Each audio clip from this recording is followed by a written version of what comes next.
Hi, everyone, and welcome to another episode of the Southeast Asian Tapestry, wherein we emphasize learning from the past to guide you to the future.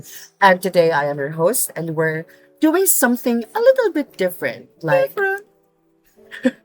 we're taking a time machine, but no passports needed.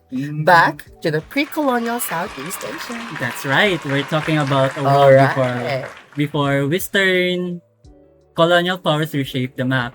A world of towering temples, bustling port of cities, and deep forests where kings claimed divine powers and farmers worked rice terraces that touched the clouds. Tama ka dyan, Paul, actually. And we've assembled the full team today because, we're covering everything. Like, especially the cultural context, environmental context, historical context, city planning, sanitation, and building types. 6 topics, actually. And, of course, 6 voices.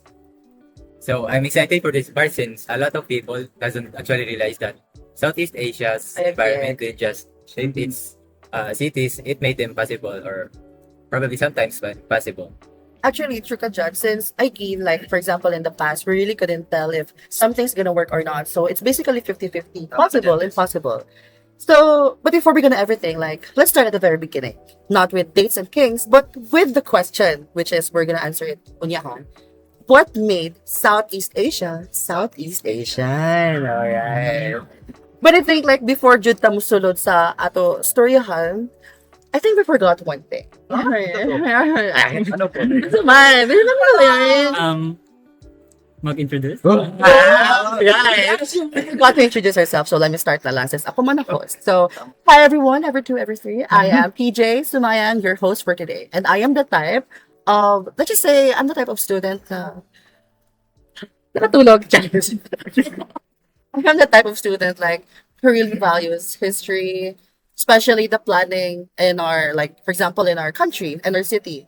Because I think na planning has to do with everything. Anyway, planning has to do with everything, especially sa mga future like ganaps because like atong gani ka remember ka tong gisulat. I remember but kay lang basta like atong sorry. Salat na ako sa isa kolona. If the planning goes wrong at the very beginning, something's like wrong gonna happen in the future because it's like kumbaga it's like also patawag a domino effect. If something goes wrong sa start, the rest will follow. Ganon. Tama. I'm Paul and I'm a culture expert. Yun lang. Wala ka sabihin. Ikaw. So I am Ziad Limpao and I am an environment expert. And I'm architect Donalo Manzanero and I'm offered by PJ here to talk about historical buildings, all about temples and everything architecture. So I'm Lucky Tago. I will be talking about the city layouts. Yes. Okay. I'm the planning expert. So I am Isaiah Joshua Arctaviano. I am a history expert. So basically I talk about the timeline, empires, and political evolution. So, Kabaloka, the first thing you have to understand about pre-colonial Southeast Asian culture is that it was incredibly open. Cosmopolitan even. So, and it's not just saying that because it sounds nice. So, based on what you said, what do you mean by open ba? I mean, that's from a very early on, we're talking about the first millennium AD. Southeast Asians were active in maritime trade networks. They weren't isolated inland culture waiting to be discovered. They were out there sailing, trading, and choosing foreign influences to adapt. So, what you're saying is before it's very like hideous. Hideous! Like, gabi siya ka ano ba? Like, very effort kung effort, hago kung hago, manpower kung manpower. Since, again, like, wala pa sila same sa ato technology today wherein you're just gonna post one click on the internet, everything goes viral, and then tanan na makabalo. Before, you really have to persige. Yeah, that's the word. You really have to persige. Tama. And that's actually crucial. You know why? Because this wasn't passive reception. So when Indian traders and Brahmin showed up, they didn't impose their culture. Okay. So Southeast Asian rulers look at Hindu and Buddhist as ideas as well, and when actually like this fits perfectly with what we already believe. Right. Sakto ba? The scholar Oliver William Walters made this argument decades ago. No, it's still foundational. He talked about localization, the idea that foreign models were actively adapted to fit local needs. So you get this beautiful fusion. Mhm. So, like, give me the concrete example. Like, for example, kanang, what did they really believe? Ganon. Kuan ka ng spirit cults, no? Indigenous believe in territorial spirits, nature spirits, ancestors. This one's ancient, so tied directly to agriculture and monsoon cycles. So you propitiate the spirit for good harvest. Then along comes Buddhism, which also has its own history of integrating local spirit worship in India. So, kumbaga, it was a match made, well, in both places man siya, actually. Mm-mm. Exactly. So the Indic religion, something the local spirit cults didn't know. Ang universal divinities, gods that weren't tied to one hill or one river, but could legitimize a king's power over a whole region. That's what's politically used. Oh, so what you're saying basically, kay kanang, so culture here isn't just like, oh, like they built pretty temples. It's about power, belief, and how rules controlled people. Actually, what you're saying kanina, Paul, is actually related to like sa atong situation karon, dili sa situation, but more on like how the government pamamalakad all of us, like na-influence rin nila from our past ancestors. Basta ka na sa mga like the shared belief that they shared sa past, kanang namana, because again, that is culture. Absolutely. And this idea of men of prowess, Walter terms where individual leader could demonstrate a spiritual potency, command loyalty, and build following that's transcendent family ties. So that's very Southeast Asian. Actually. But ato na ni balikan when we talk about city planning, because I suspect na it shows up in the layout of capitals. It's absolutely that. Wait lang, can I jump in here? Yes, go. Dili mo siya masabtan ang culture kung wala ka kaadto sa ilang ano. Na mura siya quote na experience is the best teacher. Any more thoughts? Right, so picture this. Tropical climate, monsoon rains, in dense rainforest, massive rivers, coastlines everywhere. For most of prehistory up until about 1,500 years ago, humans and forests had what you'd call an interdependent relationship. So wait, I can imagine. Like, what does it look like on the ground? Yeah. Shifting cultivation. You clear some forest, you burn the vegetation. That's called Sweden agriculture. You plant your crops for a few seasons and then you move on. The forest regenerates population. Pressures were low enough that this worked sustainably for a millennia. So, dili din siya kung kuan, more on negative, not Dili positive. Yeah. So they weren't really actually like destroying the environment. So, naman ay duha ka major ang una or first around the 8th century, people have started developing permanently irrigated rice fields in and upland valleys. And that's actually a game changer for history, not just for the environment. Because irrigated rice or wet rice cultivation can support way more people per square kilometer than shifting cultivation. You get population concentrations. You also get surplus that funds kings and temples and armies. Gets. Pero I think unsa pa tong second change pagani? Kuan kato commercial agriculture kay Okay. kasugod ano siya sa 15th century kanang mga pepper, sugar, cloves, coffee. really? It wasn't just feeding your village anymore. This was about export agriculture. And that means deforestation at a scale never seen before. Sumatra, Java, Borneo, Malaya, large areas permanently cleared. Sakto. Shocks. And one way that we can measure this, the animals, elephants and rhinoceros start retreating. Their habitat is literally disappearing. Uy, that's stubborn. But like, so even pre-colonially, like humans were already transforming the landscape profoundly. Yes. Like, Pero here's the key point. They understood their environment intimately. Cities weren't plopped down randomly. They were seated with rivers, monsoon winds, and flooding risk in mind. Dagan pa ko masturya about inana. Igabot na to sa planning. okay, so alright. So let's keep building the picture. Alright. We've got culture and environment. Now, Sorry. give me the timeline. So, you want the timeline. Okay, Yes. but fair warning. Okay? Pre-colonial Southeast Asian history can feel chaotic if you're not prepared. How so, So, man? andam lang ta. How so? Because Sige lang. Go. because it's not one neat story. So basically, it's multiple overlapping stories. So basically, it's like mainland versus island. Mm. So, for example, Buddhist kingdoms versus Hindu kingdoms. So, naman tanan ako, di ba? Hindu and Buddhist. So, after that, dili lang silang duwa. There's also Islamic. So, tulo di kabuk. So, motong ganina akong gingon nga, they are overlapping stories and it can be a little bit chaotic, you know? And the sourceness of uneven, some periods we know from inscriptions, other from Chinese courts, records, other from later chronicles written centuries after the fact. Dito na to kalimtanan that the whole concept of Southeast Asia as a region itself, a modern concept. True. But if we're going to paint with a broad brush, let's start around the first millennium AD. So, takas kayo, dugay na kayo, no? So, this is when you get the first recognizable states. Hunan in the Mekong Delta, Srivijaya in Sumatra, Champa in central Vietnam. So, they really are nagsugod ang indigenized kingdom. So, because they are heavily influenced, but yes, again, not copied. Srivijaya, for example, was a maritime empire. Its power came from controlling trade through Malacca Strait. That's very Southeast Asian Yeah, and not Indian, actually. So the ruler used Sanskrit Yes. titles and patronized Buddhism, but the basis of their power was local. Then ano pa? Then from 19th to 13th century, you get the classical kingdoms. So example for this is the Angkor in Cambodia. So Pagan in Burma, Mahapahit in Java. So these are the ones that left behind the monumental architecture. So kakuan man tanan no sa atong nangakuan nga mga architecture students ngayon lang na plates. So makita nato diyan.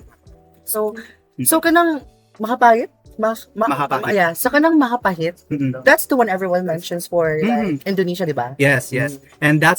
And it's fascinating actually because Okay. Mahapahit's capital at Trobulan wasn't a walled city in the European sense. So basically it was a dispersed urban complex. So we'll get into that.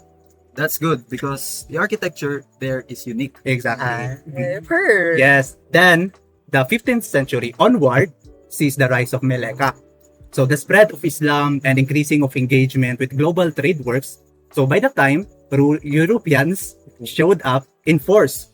So these are primitive societies. So they were sophisticated, cosmopolitan, and well connected. So basically, mo ginaingon kay like colonial period didn't really Mhm. create Southeast Asia. It, encountered an already formed world. Exactly. And Yes. it disrupted it.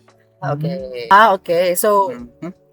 but I think before tamo sa city planning, do you have like any thoughts about yeah, I mean, we all have one, right? Like, kanang nga ba mo yung thoughts, kanang, what's your opinion, kanang, what if wala ta katong, like, for example, sa ato na lang sa ato kalao, wala ta na colonized. Like, Oo. what do you think could happen to us, to our country? Like, what's ta as a Filipino nowadays? Like, Siguro para sa ako is kuan. Kasi all sa nakuha naman nato that we are colonized by a lot of mga lahi-lahi nga country, no? For example, America, Spain, tapos Japan, and on and so forth. So we've accumulated these different traits and parang culture deep within us. So if ikuha na to siya, put into perspective na wala ta na colonize, siguro ang atong kuan gid kanang cultural gid nga kuan bitaw nga trait gid nato bilang Filipino would be even stronger than nowadays that we have adopted so many cultural traits from different people. actually. Oh, And continuing from what Joshua said, okay. let's say if we weren't colonized by the Americans or any other colonizers that colonized the Southeast Asia. So let's say that if we weren't colonized, in the perspective of that, in the future, the Philippines will be so rich with other cultures of other countries in the Southeast Asian, since they are the ones that will continue to connect or to trade with, since Spices. they are the ones that are near each other. That's why. No, actually, I actually believe on what you said, guys. Kaya I think na Philippines is not what it is today if wala itong nahitabo sa ato from the Yes, past. exactly. Because, yes, na ay mga kuan, na ay mga, kumbaga na ay mga good things, na ay mga benefits that na-colonize na. Pero at the same time, naman po siya negative about it. Kaya for example, colonized na by Americans. Some Filipinos doesn't even know really what Philippine culture Exactly. is, especially ka ng mga Phil-Am. Or like Konyo. Filipino who migrated. I sorry.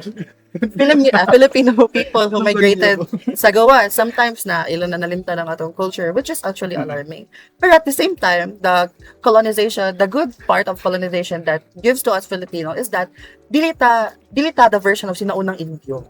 Like, ang ilang mga definition ng Indio before kay kanang bangbang, walay, doesn't really know about anything. Like, walay, even, not educated. Yo, kana. I think na, kanang, colonization is not really like a bad thing to do, especially kanang, I mean, it doesn't, kanang, bad thing na siya kung ang imo tuyo in the first place, kay kanang, oy, gusto na ako sa kupo ng isang lugar, kay gusto na ako na, For ako, on benefit lang. benefits, on your benefit, oo. Dapat, pag mag-colonize ka, I mean, general knowledge, dapat for the pangkabutihan of everybody, diba? So, I guess wala na may line opinion about it. Wala na, so that's the wrap for city, that's the wrap for, Timeline. no, sa to ba? Historical Historical context, and now, let's move on to city planning. Alright, so I'm back, no? This is where I get to pull back the curtain. Did you know that? Wala. How did they actually design these cities? Actually, ready mi tanan. So, first concept you need to know, Tanan. the mandala. It's a Sanskrit term, but Southeast Asians use it to describe a very specific kind of political space. And this connects to what I was saying earlier about culture. Ito kanina. Exactly, Paul. It's a mandala isn't a territory with fixed borders. It's a field of influence centered on a powerful ruler. Loyalty is personal, not territorial. So when you design a capital city, you're not designing it like a modern nation-state capital. You're designing it as a cosmic model. Cosmic model, like, meaning, Cosmic model. Meaning, the city layouts reflects the universe.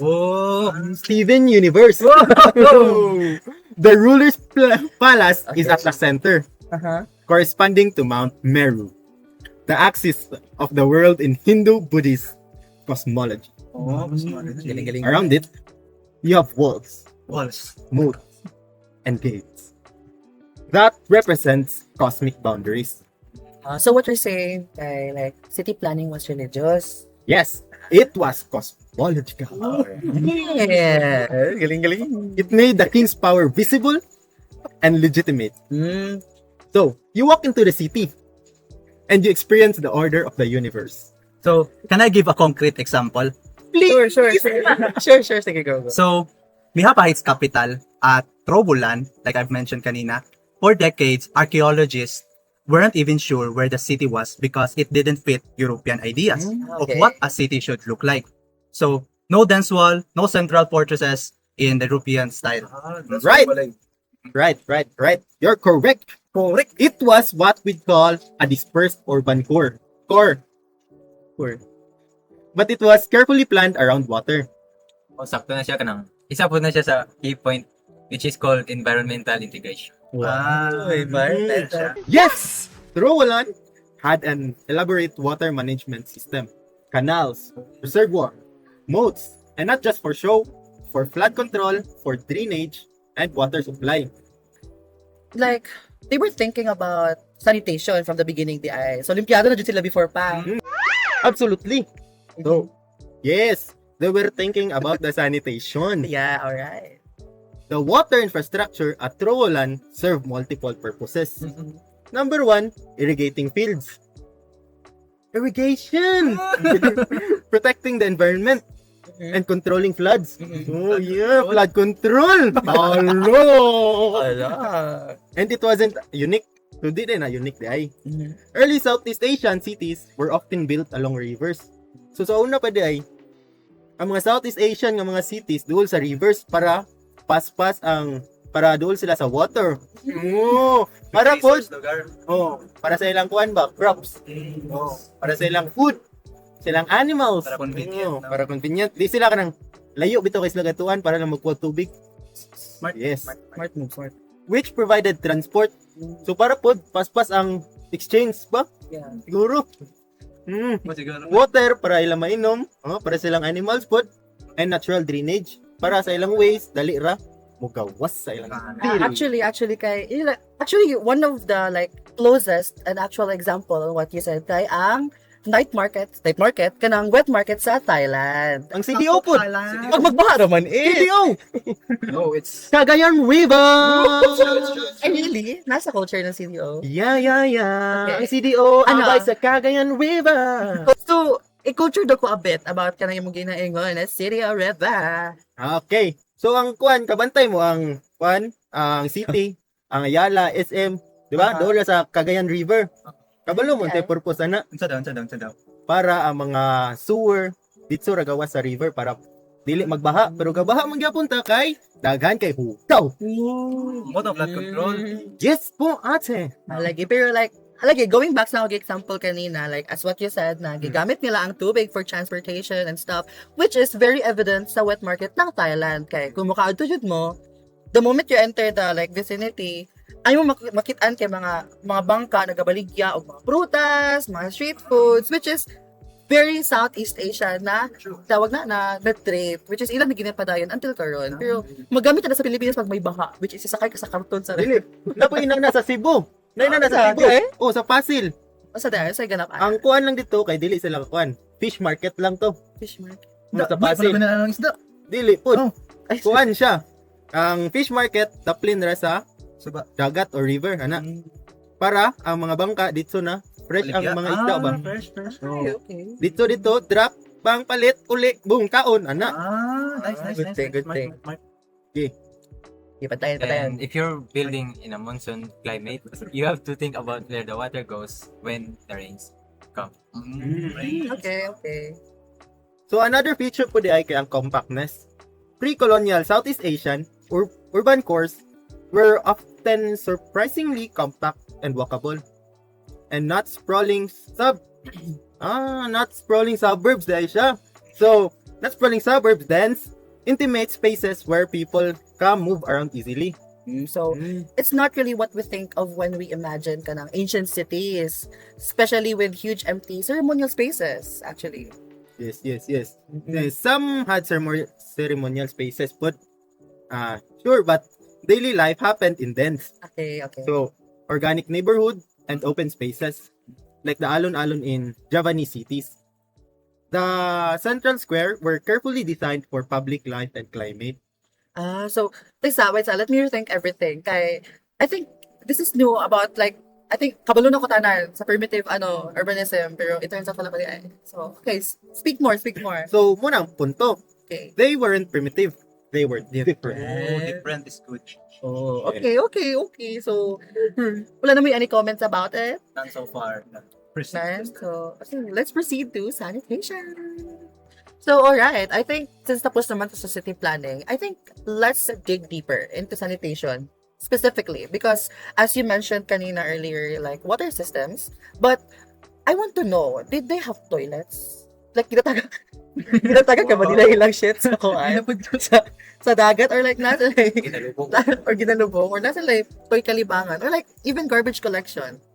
Well, dito mag-expect nga Roman-style sewers, but they had solution. Like what? But one, kato siya nga solutions were mostly nature-based. Right? Ito yung ginahingon. Sakto ka ng sigad. go. Nature-based, kay dili sila pareha ng malibang sa kasagingan niya, magpahid, nana. So right, take Trolan again. Archaeologists have found evidence of drainage channels and water management that would have kept the city from flooding and provided clean water. So that's what you call sanitation. So, but what about ang ilang kuan? Human waste? So in many areas, rivers handled a lot. But remember, Yes, naman. these aren't industrial cities with millions of people. Waste could be managed locally, composed, used as fertilizer, or simply dispersed. So ang mga kuan ni sa una, ang mga pupo, ginagamit siya as fertilizer. Fertilizer. Pareha gapon karon. Actually. Ang mga tai sa animals, ang Feces, animal oh. manure, Yeah. ginagamit siya pang fertilize sa mga plants. Actually, I think I can attest to that, napod mi research before, and mas effective ang result ng tawag na, animal Animal feces, manure as fertilizer, kaysa kanang fertilizer na may chemicals. Yeah. Kita ko na sa house design, makita dyan nato when we talk about the architecture in Southeast Asia. They are often elevated structures, so they are using stilts structures. So the living quarters are above the ground, and animals or waste and are found below. So, and sometimes just natural ground drainage. So the key is that population densities, while higher than before, were still low enough that pollution wasn't the crisis it is today. The environment could absorb it. Okay. So, like, kumbaga sanitation was more about water management than sewage treatment. Actually, kung ato po doon ako naon, mas more treatment siya kaysa management. Exactly. You manage the water, you control flooding, and ensure drinking water. And you've solved 80% of your problems. And the rest is local and manageable. Kay, water is the life. Water Kaya is we are life. made out of 80% of water. That's why drink water. Kaya nga, tama. And you know, na we shouldn't romanticize it because diseases exist. But they understood the connection between clean water and health better than we often give them credit for. Actually, kay ginawonder po doon ako ba, like, I mean, before, wala pa mo dyan sila, like, proper ka na, kasi ka na ginasaya ang water? Ka na, nasa biyo.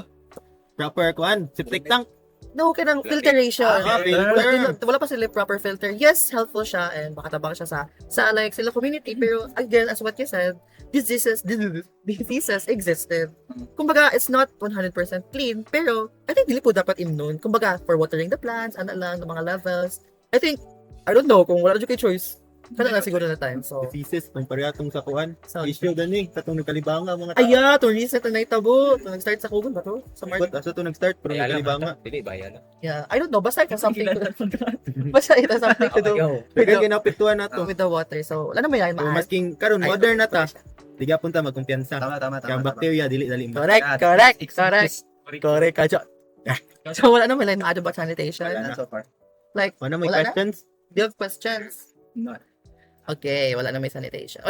So, move na ta sa building type. Okay, let's Like, go. Let's move on to building type.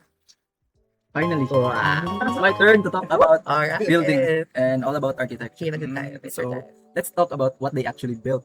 Actually, ginahulit na din ako. Like, give me the actual tour. Give me the architectural tour. So, go. Let's start with the most iconic. It is about temples.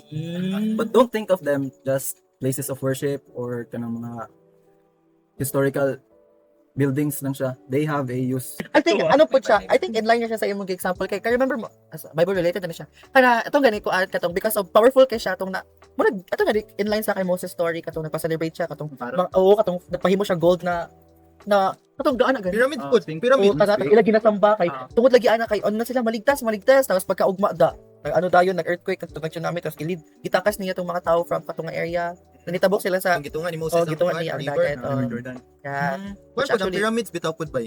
Gimo nila padapugay sila para mapakita ilang power. So, wait na, ano na ta, bulag na ta sa topic. So, going back na ta, go. Going back, tama jud yung ipangingon. Wow, connect ka ba? Power.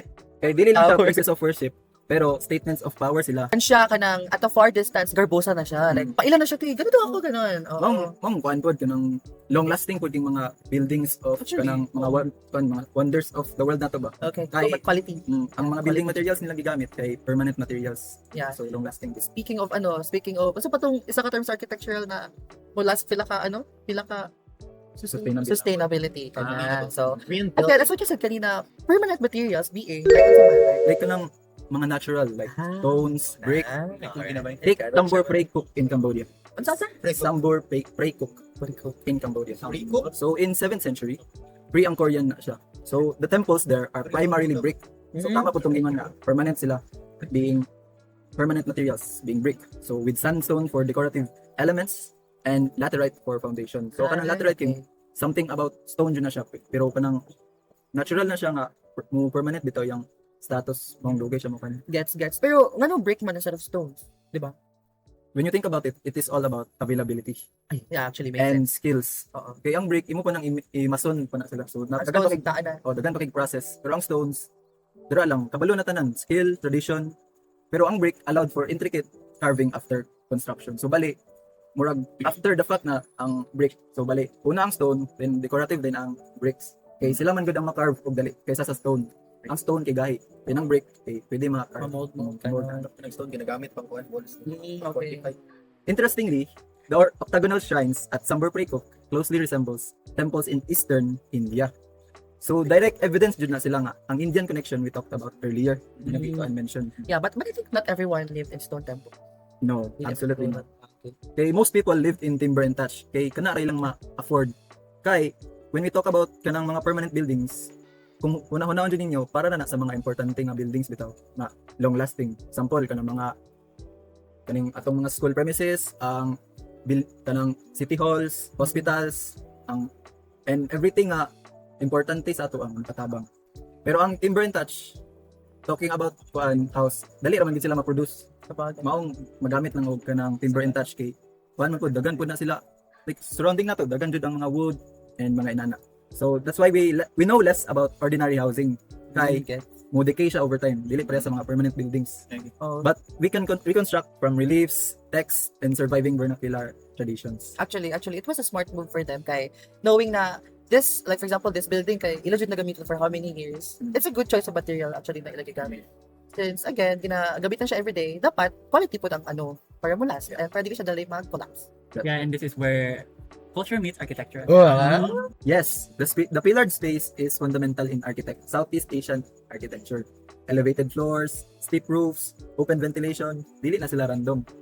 So, can you tell us why the roofs are steep? Tungod na sa tropical rain, tungod sa atong tropical climate. You need the water to run off quickly para dili mo guba ang kan roof. Kung anang roof, then mag-stay ang water dayon. So kailangan nimo stick with ang kan naka-angle para mo flow ang water. And the elevated floor, flood protection. And katong para pod sa earthquake prevention po na mo ang purpose sa stilts. Airflow and in some culture symbolic separation between human and the souls. Lines with what we've like what you're saying kanina na again dapat ay kanang ato mga plans especially on buildings, it's not just there for aesthetic. Dapat may function pud na siya kay again tong isa sa example ni sir tong nag-class na last time na katong building na aesthetically pleasing kay crane siya pero na dead spot sa pinakatuktok, di ba? Usa man na, usa maabot, usa butang, di ba? Say purpose. Si purpose. So dapat yes, you have the creative freedom to do or like to make it more like aesthetically pleasing sa eyes, pero as well as keep in mind the function of it. Okay. So what about the palaces? So ang palaces, lahi po na sila sa kingdom. When we talk about palaces, we're often built on the same principles. Just bigger and more elaborate. So kanang dagan kayog mga pillars, more carvings, more decoratives, and more sacred symbolism. But still wood, which is why wala kayo nabilin karon. And the layout of palace compounds reflected the mandala concept. Concentric zones of increasing sacredness. Tama pud ka. Pero na po other example ana which is important sa Southeast Asian nga religion which is Islam religion or more about their counterpart sa palace which is the mosque. So once Islam arrived, kani jud ang fascinating part. Early Southeast Asian nga mosque didn't copy Middle Eastern models. They adapted the local vernacular multi-tiered roofs, open pavilions and timber construction. They look Southeast Asian. Yeah, because of localization na pud ba? Sakto di ba? Sakto. So, madap niyo mga religion but you made it your own. Okay. Tama pud nga localization kay kana raman pud ilang materials na Yeah. sarap. Yeah. Ay, wait lang. Before tamo what do you think is more beneficial? Localization or colonization? Colonization. Well, I think there are pros and cons and benefits and disadvantages for both of them. Like what, man? So for localization, it's important nga we use our local materials so that we can represent ourselves more and we can take advantage of the materials here. But also the colonization code is also very good for us since they can bring distant or foreign materials to us here. So pwede nato magamit ang ilang materials nga dili makita nato diri. Pero ang mo disadvantage na sila pag ato na silang ipang abuse. Ikaw, boys at the back, So, kuan day, kaning masyado po siya localization o colonialization. Kay para kuan ba, pareha nang nadala nila ang kuan kaning paggamit og concrete nga maghimog balay. Kay kung wala sila ni anhi or wala sila ni colonize, dili ta makabalo ana. Or makabalo man ta, so dugay pa kayo, Tama na. di ba? So masyado ma-balance lang nimo ba. Kay if wala sila ni anhi dire, basi gantod karon gagamit patag kahoy sa atong mga balay. Actually. Pata. Tama. Ano sa'yo? Okay, so, I think, ako sa side, I think both are good naman. Because, again, colonization and localization are two different, like, agendas. Localization is for Philippines. Philippines is for a certain place sa ato country. And colonization is for the whole country. And as like what you've said, both of, dyan sila duha, especially combined kay, hindi mo sunod ang, trade, ganon. And also, knowledge po na, ato knowledge and ilang knowledge combined together, mas better siya, mas progressive ang isa ka area because of the knowledge that we got from both parties. So again, balik That's na true sa po. topic. Kaya Okay. when we combine both, we will discover new things. Kay unsa na to pagkabalo kung wa sila niya to diri. So tama jud nga. Ay benefits pud nga. Mabot ang kung atong i-combine ng both. Actually, wala na? So, proceed na ta. Balik na sa topic. Balik na. Go. Because of localization. Tapos na it. I've said it. Ay, ikaw na ba? Ano na? Ay, ikaw naman. Ikaw na Ay, ako tayo. Oh, 1, 2, 3, go.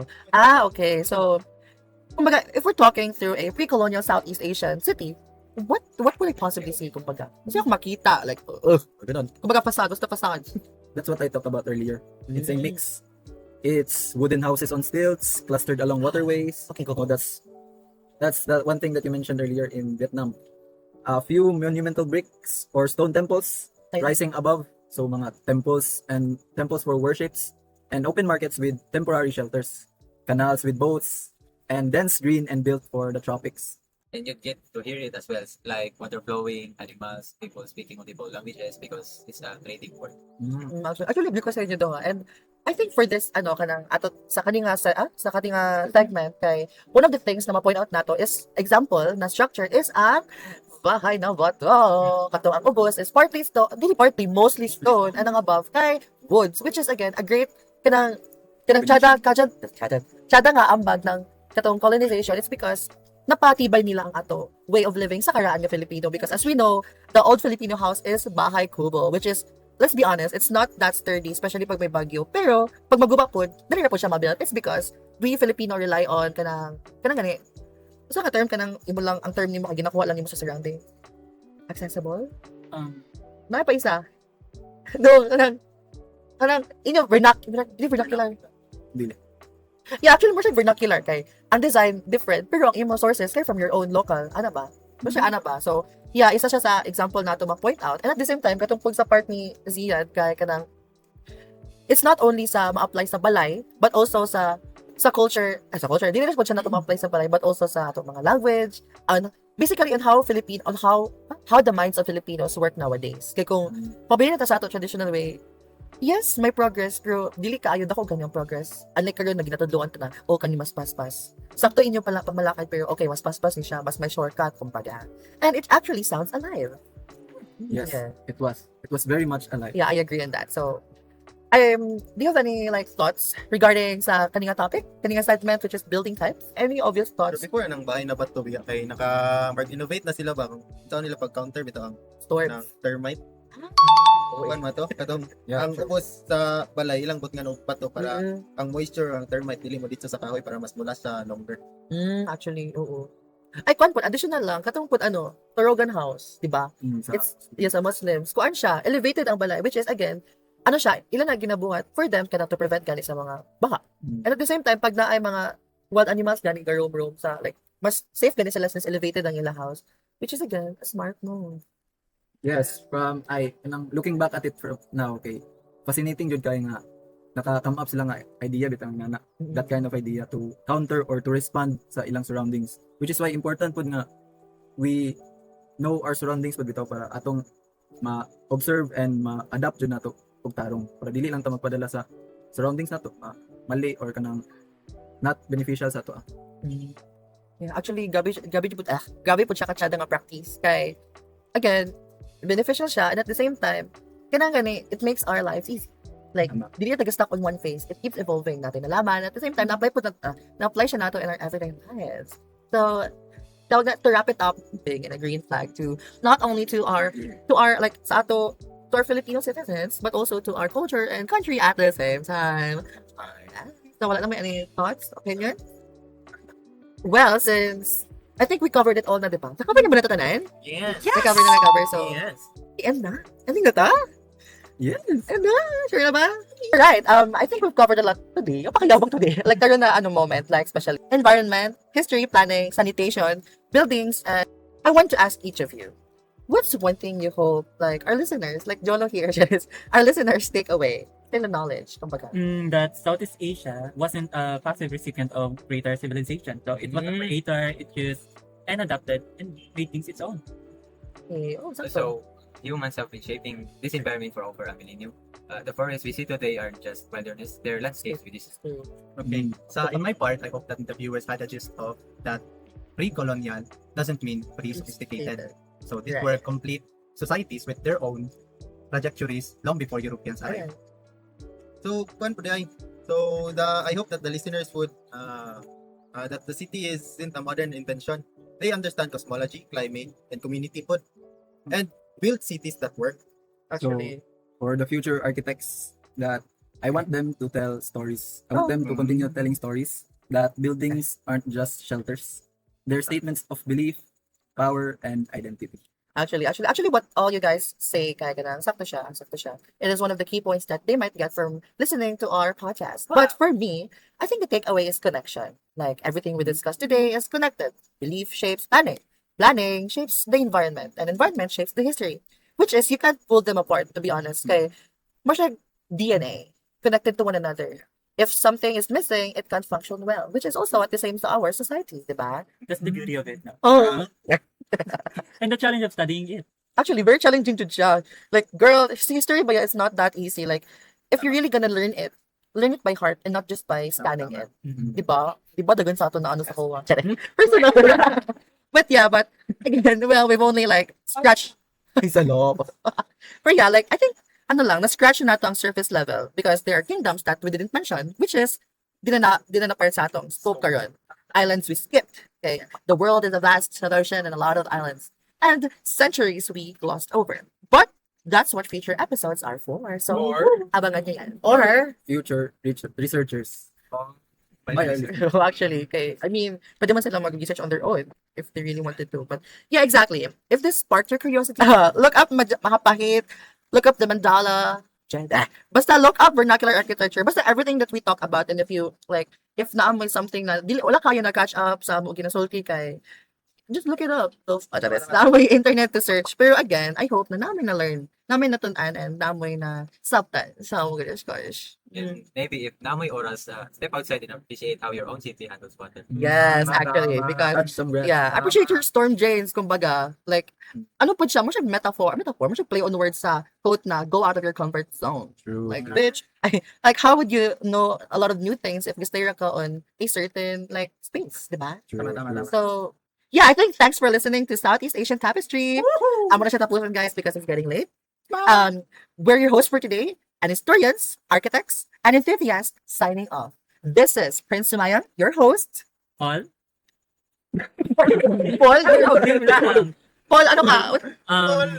Culture expert. Architect Manzanero. Environment experts yan. I'm Lucky, your planning expert. I'm Joshua, your history expert. Reminding y'all to emphasize learning from the past to guide us from the future. Until next time, bye!